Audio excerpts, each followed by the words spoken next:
भारत की अस्मिता को सविशेष रूप से प्रस्थापित किया है। वे हैं हमारे गुजरात के सपूत, भारत के साम्राज्य के सुशासक, माननीय प्रधानमंत्री श्री नरेंद्र मोदी जी। आइए भारत माता के जयकारे के साथ उनका अभिनंदन करते हैं, उनका आभार व्यक्त करते हैं और उन्हें सविशेष निवेदन करते हैं उनके उद्बोधन के लिए। बोलिए भारत माता की, भारत माता की। नमस्कार। आज का ये उत्कर्ष समारोह सचमुच में उत्तम है और इस बात का प्रमाण है जब सरकार ईमानदारी से एक संकल्प लेकर लाभार्थी तक पहुंचती है तो कितने सार्थक परिणाम मिलते हैं। मैं भरूच जिला प्रशासन को, गुजरात सरकार को, सामाजिक सुरक्षा से जुड़ी 4 योजनाओं के 100% सैचुरेशन कवरेज के लिए आप सबको जितनी बधाई दूं उतनी कम है। आप सब अनेक अनेक बधाई के अधिकारी हैं। अभी मैं जब इन योजनाओं के लाभार्थियों से बातचीत कर रहा था तो मैं देख रहा था कि उनके भीतर कितना संतोष है, कितना आत्मविश्वास है। मुसीबतों से मुकाबला करने में जब सरकार की छोटी सी भी मदद मिल जाए तो हौसला कितना बुलंद हो जाता है और मुसीबत खुद मजबूर हो जाती है और जो मुसीबत को झेलता है वो मजबूत हो जाता है। ये आज मैं आप सबके साथ बातचीत करते हुए अनुभव कर रहा था। इन 4 योजनाओं में जिन भी बहनों की, जिन भी परिवारों को लाभ मिला है वो मेरे आदिवासी समाज के भाई बहन, मेरे दलित पिछड़े वर्ग के भाई बहन, मेरे अल्पसंख्यक समाज के भाई बहन। अक्सर हम देखते हैं कि जानकारी के अभाव में अनेक लोग योजनाओं के लाभ से वंचित रह जाते हैं। कभी कभी तो योजनाएं कागज पर ही रह जाती हैं। कभी कभी योजनाएं कोई बेईमान लोग उठा करके ले जाते हैं फायदा। लेकिन जब इरादा हो, नियत साफ हो, नेकी से काम करने का इरादा हो और जिस बात को लेकर के मैं हमेशा काम करने की कोशिश करता हूं वो है सबका साथ, सबका विकास की भावना, जिससे नतीजे भी मिलते हैं। किसी भी योजना के 100% लाभार्थी तक पहुंचना एक बड़ा लक्ष्य है। काम कठिन जरूर है लेकिन रास्ता सही यही है। मैं सभी लाभार्थियों को, प्रशासन को, ये आपने जो अचीव किया है इसके लिए बधाई देना ही है मुझे। साथियों, आप जानते हैं भली भांति हमारी सरकार जब से आपने मुझे गुजरात से दिल्ली की सेवा के लिए भेजा, देश की सेवा के लिए भेजा, अब उसको भी 8 वर्ष हो जाएंगे। 8 वर्ष सेवा, सुशासन और गरीब कल्याण को समर्पित रहे हैं। आज जो कुछ भी मैं कर पा रहा हूं वो आप ही लोगों के पास सीखा हूं, आप ही के बीच में जीते हुए विकास क्या होता है, दुख दर्द क्या होते हैं, गरीबी क्या होती है, मुसीबतें क्या होती हैं, उनको बहुत निकट से अनुभव किया है। और वही अनुभव है जिसको लेकर के आज पूरे देश के लिए, देश के करोड़ों करोड़ों नागरिकों के लिए एक परिवार के सदस्य के रूप में काम कर रहा हूं। सरकार का निरंतर प्रयास रहा है कि गरीब कल्याण की योजनाओं से कोई भी लाभार्थी, जो भी उसका हकदार है, वो हकदार छूटना नहीं चाहिए।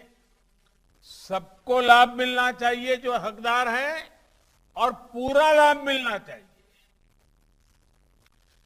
और मेरे प्यारे भाइयों बहनों, जब हम किसी भी योजना में 100% यानी 100% लक्ष्य को हासिल करते हैं, तो ये 100% ये सिर्फ आंकड़ा नहीं है, अखबार में इश्तहार देने का मामला नहीं है सिर्फ।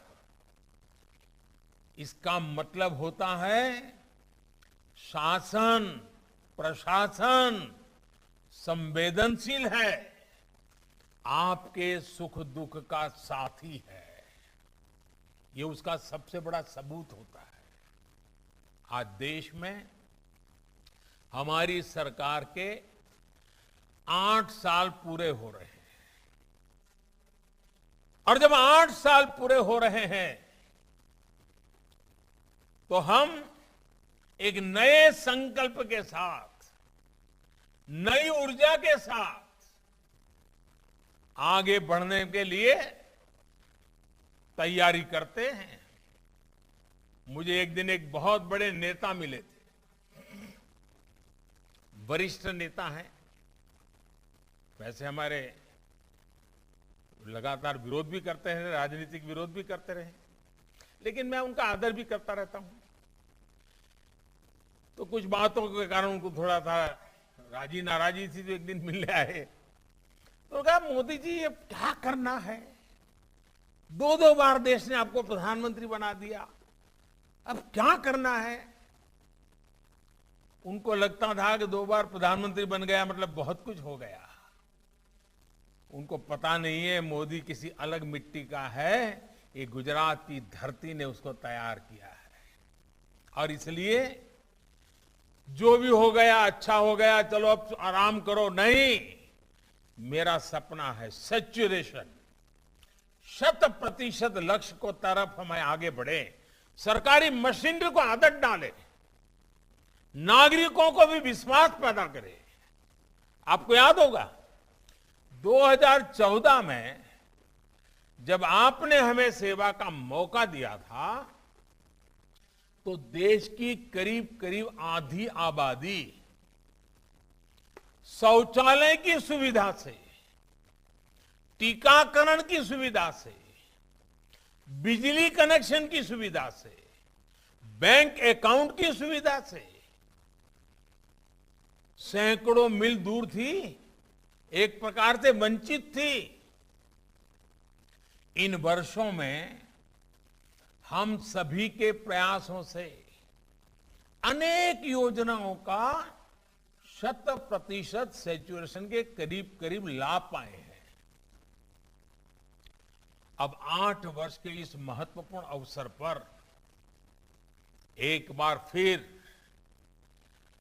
कमर कस करके, सबका साथ लेकर के, सबके प्रयास से आगे बढ़ना ही है, और हर जरूरतमंद को, हर हकदार को उसका हक दिलाने के लिए जी जान से जुट जाना है। मैंने पहले कहा, ऐसे काम कठिन होते हैं, राजनेता भी उनको हाथ लगाने से डरते हैं, लेकिन मैं राजनीति करने के लिए नहीं, मैं सिर्फ और सिर्फ इस देशवासियों की सेवा करने के लिए आया हूं। देश ने संकल्प लिया है 100% लाभार्थियों तक पहुंचने का। और जब 100% पहुंचते हैं ना, तो सबसे पहला जो मनोवैज्ञानिक परिवर्तन आता है वो बहुत महत्वपूर्ण है। उसमें देश का नागरिक याचक की अवस्था से बाहर निकल जाता है। पहले तो वो मांगने के लिए कतार में खड़ा है, वो भाव खत्म हो जाता है। उसके अंदर एक विश्वास पैदा होता है कि मेरा देश है, मेरी सरकार है, ये पैसों पर मेरा हक है, मेरे देश के नागरिकों का हक है। ये भाव उसके अंदर भीतर पैदा होता है और उसके अंदर कर्तव्य के बीज भी वो देता है। और साथियों, जब सैचुरेशन होता है ना, तो भेदभाव की सारी गुंजाइश खत्म हो जाती है। किसी की सिफारिश की जरूरत नहीं पड़ती है। हर एक को विश्वास रहता है भले उसको पहले मिला होगा लेकिन बाद में भी मुझे मिलेगा ही। 2 महीने बाद मिलेगा, 6 महीने बाद मिलेगा, लेकिन मिलने वाला है। उसको किसी की सिफारिश की जरूरत नहीं पड़ती। और जो देने वाला है वो भी किसी को नहीं कह सकता है तुम मेरे हो इसलिए दे रहा हूं, वो तो मेरा नहीं इसलिए नहीं दे रहा हूं। भेदभाव नहीं कर सकता है। और देश ने संकल्प लिया है 100% लाभार्थियों तक पहुंचने का। आज जब 100% होता है तो तुष्टीकरण की राजनीति तो समाप्त ही हो जाती है, उसके लिए कोई जगह नहीं बचती है। 100% लाभार्थियों को पहुंचने का मतलब होता है समाज में अंतिम पायदान पर खड़े व्यक्ति तक पहुंचना। जिसका कोई नहीं है उसके लिए सरकार होती है, सरकार के संकल्प होते हैं, सरकार उसकी साथी बनकर के चलती है। ये भाव देश के दूर दराज जंगलों में रहने वाला मेरा आदिवासी हो, झुग्गी झोपड़ी में जीने वाला मेरा कोई गरीब मां बहन हो, बुढ़ापे में अकेले जिंदगी गुजारने वाला कोई व्यक्ति हो, हर किसी को ये विश्वास पैदा कराना है कि उसके हक की चीजें उसके दरवाजे पर आकर के देने के लिए प्रयास करेंगे। साथियों, 100% लाभार्थियों की कवरेज यानी हर मत, हर पंथ, हर वर्ग को एक समान रूप से सबका साथ, सबका विकास, 100% लाभ, गरीब कल्याण की हर योजना से कोई छूटे ना, कोई पीछे ना रहे, ये बहुत बड़ा संकल्प है। आपने आज जो राखी दिए ना, सब विधवा माताओं ने मेरे लिए जो राखी भी इतनी बड़ी बनाई है, राखी ये सिर्फ धागा नहीं है, ये आपने मुझे एक शक्ति दी है, सामर्थ्य दिया है। और जिन सपनों को लेकर के चले हैं उन सपनों को पूरा करने के लिए शक्ति दी है। इसलिए आज जो आपने मुझे राखी दी है उसे मैं अनमोल भेंट मानता हूं। ये राखी मुझे हमेशा देश के गरीबों की सेवा के लिए 100% सैचुरेशन की तरफ सरकारों को दौड़ाने के लिए प्रेरणा भी देगी, साहस भी देगी और साथ भी देगी। यही तो है सबका साथ, सबका विकास, सबका विश्वास और सबका प्रयास। आज राखी भी सब विधवा माताओं के प्रयास से बनी है। और मैं तो जब गुजरात में था बार बार मैं कहता था, कभी कभी खबरें आती थी मेरे पर, मेरी सुरक्षा को लेकर के खबरें आती थी। एक आध बार तो मेरी बीमारी की खबर आ गई थी। तब मैं कहता था, भाई मुझे तो कोटि कोटि माताओं बहनों का रक्षा कवच मिला हुआ है। जब तक ये कोटि कोटि माताओं बहनों का रक्षा कवच मुझे मिला हुआ है, उस रक्षा कवच को भेद करके कोई भी मुझे कुछ नहीं कर सकता है। और आज मैं देख रहा हूं हर कदम पर, हर पल माताएं बहनें, उनके आशीर्वाद हमेशा मुझ पर बने रहते हैं। इन माताओं बहनों का जितना मैं कर्ज चुका हूं उतना कम है। और इसीलिए साथियों, इसी संस्कार के कारण मैंने लाल किले से हिम्मत की थी एक बार बोलने की। कठिन काम है, मैं फिर कह रहा हूं, मुझे मालूम है ये कठिन काम है, कैसे करना मुश्किल है, मैं जानता हूं। सब राज्यों को प्रेरित करना, साथ लेना मुश्किल काम है, मैं जानता हूं। सभी सरकारी कर्मचारियों को इस काम के लिए दौड़ाना कठिन है, मैं जानता हूं। लेकिन आजादी का अमृतकाल है, आजादी के 75 साल हुए हैं। इस अमृतकाल में मूलभूत सुविधाओं की योजनाओं के सैचुरेशन की बात मैंने लाल किले से कही थी। 100% सेवा भाव का हमारा यह अभियान सामाजिक न्याय, सोशल जस्टिस का बहुत बड़ा माध्यम है। मुझे खुशी है कि हमारे गुजरात के मृदु और मक्कम मुख्यमंत्री भूपेंद्र भाई पटेल, उनके नेतृत्व में गुजरात सरकार इस संकल्प को सिद्ध करने में पूरी निष्ठा के साथ जुटी है। साथियों, हमारी सरकार ने सामाजिक सुरक्षा, जन कल्याण और गरीबों को गरिमा, ये सारा जो मेरा सैचुरेशन का अभियान है ना, अगर एक शब्द में कहना है तो वो यही है, गरीब को गरिमा।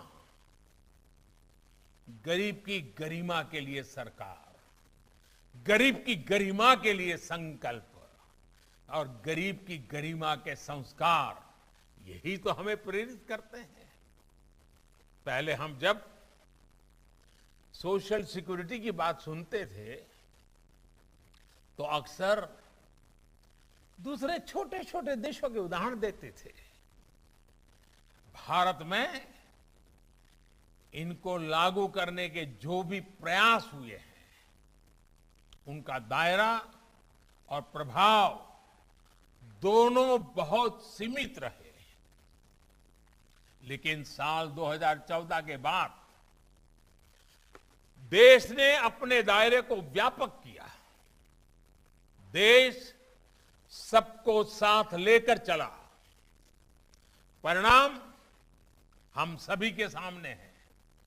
50 करोड़ से अधिक देशवासियों को 5 लाख रुपए तक मुफ्त इलाज की सुविधा मिली।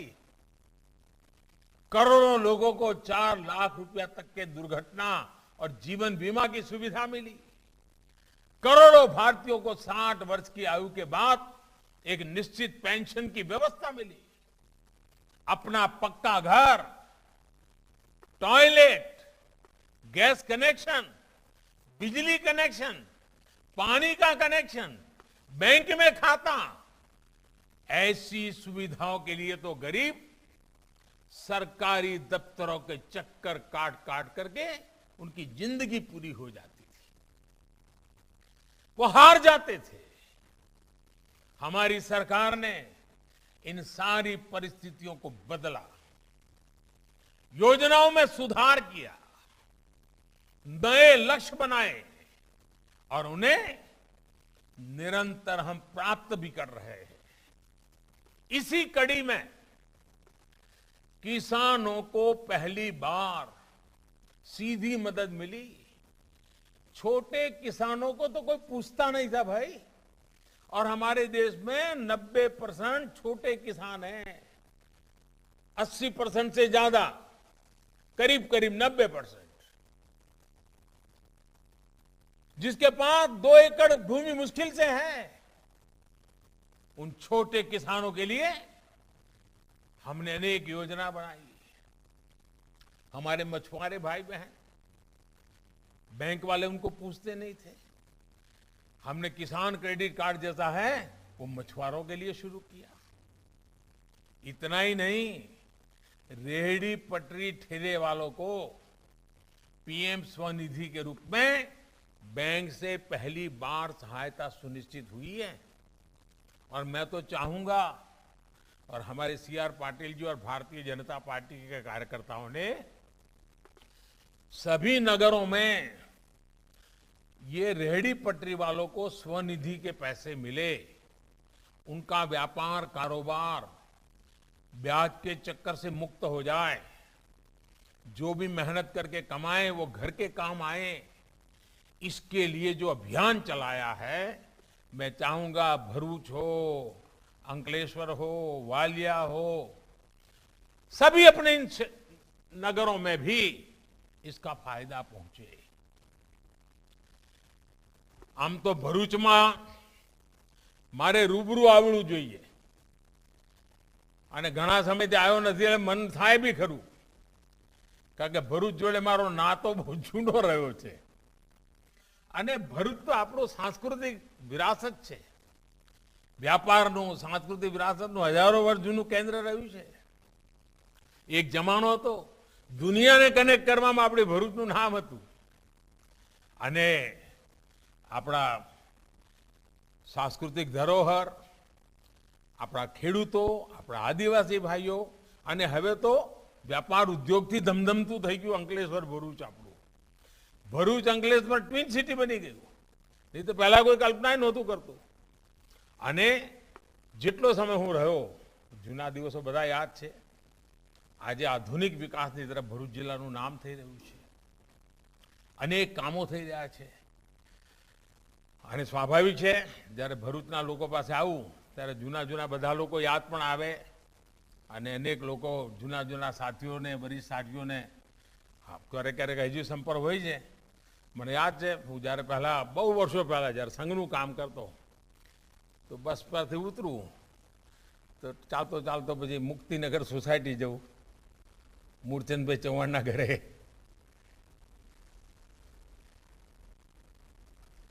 અમારા બિપિનભાઈ શાહ, અમારા શંકરભાઈ ગાંધી, અનેક સાથીઓ બધા જૂના જૂના।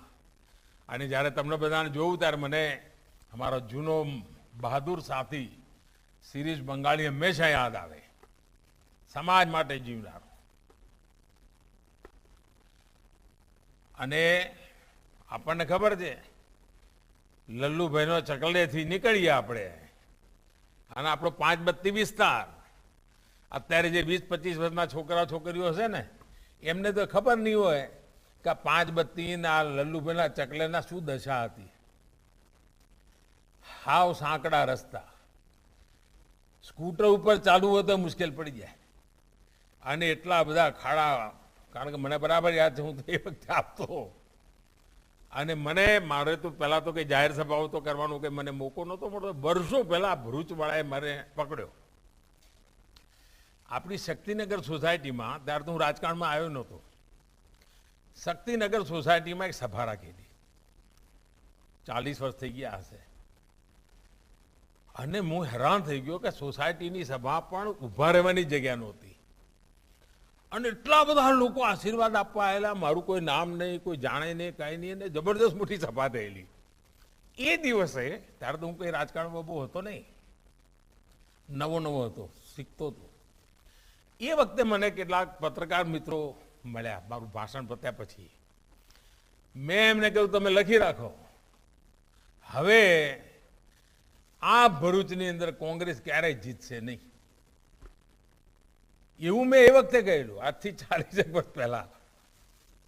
તો બધા હસવા પાડ્યા, મારી મજાક ઉડાવવા પાડ્યા અને આજે મારે કહેવું જોઈએ ભરૂચના લોકોના પ્રેમ અને આશીર્વાદ કે એ વાત મારી આજ સુધી સાચી પડી છે। આટલો બધો પ્રેમ ભરૂચ એના આદિવાસી પરિવારો, કારણ કે હું તો બધા ગામડાઓ ખૂંદતો હતો, એટલે અનેક જનજાતીય પરિવાર, એમની વચ્ચે રહેવાનું, એમના સુખ દુઃખમાં કામ કરવાનું. અમારા એક ચંદુભાઈ દેશમુખ હતા પહેલા, એમની જોડે કામ કરવાનું. પછી અમારા મનસુભાઈ બધો કારોબાર સંભાળી લીધો, અમારી ઘણી જવાબદારીઓ સંભાળી લીધી. એટલે એટલા બધા સાથીઓ, એટલા બધા લોકો જોડે કામ કર્યું છે. અને એવો બધા દિવસો જ્યારે તમારી વચ્ચે આવ્યો છું, રૂબરૂ આવ્યો તો કેટલી મજા આવે. તમે જુઓ, મને અહીં આટલે દૂર છો તો એ બધું યાદ આવવા માંડી પડ્યું. અને એ વખતે મને યાદ છે, શાકભાજી વેચવા માટે પણ રસ્તા એટલા ખરાબ, એટલે કોઈ આવે તો બિચારાનું અડધું શાકભાજી નીચે પડી જાય, ઢળી જાય, એવી દશા. એટલે ભેગું કરી મને આ હું રસ્તામાં જતો, ઘણી વાર આવું થયું, પછી પેલા બિચારા ગરીબ માણસને એ લારી ઊંધી થઈ ગયું, ભરી આપવું. આવા સમયે મેં ભરૂચમાં કામ કર્યું છે. અને આજે ચારે તરફ ભરૂચ આપણું ધમધમી રહ્યું છે. સડકોમાં સુધાર થયો છે, જીવન વ્યવસ્થામાં સુધાર થયો છે, શિક્ષણ સંસ્થાઓ, આરોગ્યની વ્યવસ્થાઓ, તેજ ગતિથી આપણો ભરૂચ જિલ્લો આગળ વધ્યો છે. અને આખો આદિવાસી પટ્ટો, મને ખબર છે, ઉમરગામથી અંબાજી આખા આદિવાસી પટ્ટામાં.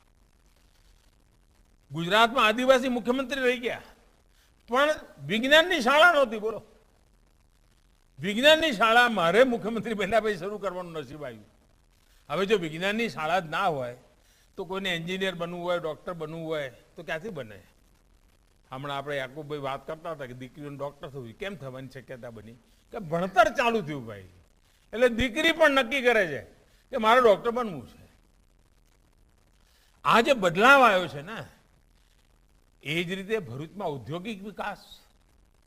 અને હવે તો ભરૂચ આપણું અનેક રીતે મેઇન લાઇન, ફ્રેટ કોરિડોર કહો, બુલેટ ટ્રેન કહો, એક્સપ્રેસ વે કહો, કોઈ એવું આવાગમનનું સાધન ના હોય કે જે ભરૂચને ન અડતું હોય. એટલે એક પ્રકારે ભરૂચ યુવાનોના સપનાનો જિલ્લો બની રહ્યું છે. નવજવાનોની આકાંક્ષાઓનું વિસ્તાર બની રહ્યું છે. અને માં નર્મદા, સ્ટેચ્યુ ઓફ યુનિટી પછી તો આપણું ભરૂચ હોય કે રાજપીપળા હોય, આખી હિન્દુસ્તાનમાં અને દુનિયામાં તમારું નામ હવે છવાઈ ગયું છે કે ભાઈ સ્ટેચ્યુ ઓફ યુનિટી જવાનું ક્યાંથી જવાનું? તો કે ભરૂચથી જવાય, રાજપીપળાથી જવાય. અને હવે આપણે પેલું બીજું બિયર બનાવી રહ્યા છે. મને યાદ છે, ભરૂચ નર્મદાની કિનારે પીવાના પાણીની તકલીફ પડે. નર્મદાના તટે હોઈએ અને પીવાના પાણીની તકલીફ, એનો ઉપાય શું? ઉપાય આપણે શોધી કાઢ્યો. અને આખો સમુદ્ર ઉપર મોટો બિયર બનાવી રીતે ખારું પાણી અંદર આવે નહીં, અને નર્મદાનું પાણી રોકાઈ રહે છે, કેવડિયા સુધી પાણી ભરેલું રહે, ક્યારેય પીવાના પાણીની તકલીફ ના પડે, એનું કામ ચાલી રહ્યું છે. અને હું તો ભૂપેન્દ્રભાઈને અભિનંદન આપું છું, કામને આગળ વધારી રહ્યા છે. કેટલો બધો લાભ થશે એનો તમે અંદાજ કરી શકો છો. એટલે મારે તો સાથીઓ આજે જ અમને બધાને મળવાનું થયું, મને બહુ જ આનંદ થયો. જૂના લોકોની બધાની યાદ પણ આવે, સ્વાભાવિક છે. અમારા બ્લુ ઇકોનોમીનું જે કામ ચાલી રહ્યું છે, એમાં ભરૂચ જિલ્લો ઘણું કરી શકે એમ છે. સમુદ્રની અંદર જે સંપદા પડી છે, આપણા સાગરખેડુ યોજના છે, એનો લાભ લઈને આપણે આગળ વધવું છે. શિક્ષા હોય, સ્વાસ્થ્ય હોય, શિપિંગ હોય, કનેક્ટિવિટી હોય, દરેક ક્ષેત્રમાં ખૂબ તેજીથી આગળ વધવું છે. અને આજે મને આનંદ થયો કે ભરૂચ જિલ્લાએ એક મોટી પહેલ કરી છે. તમને બધાને અનેક અભિનંદન આપું છું, ખૂબ ખૂબ શુભકામનાઓ આપું છું. જય જય ગરવી ગુજરાત, વંદે માતરમ.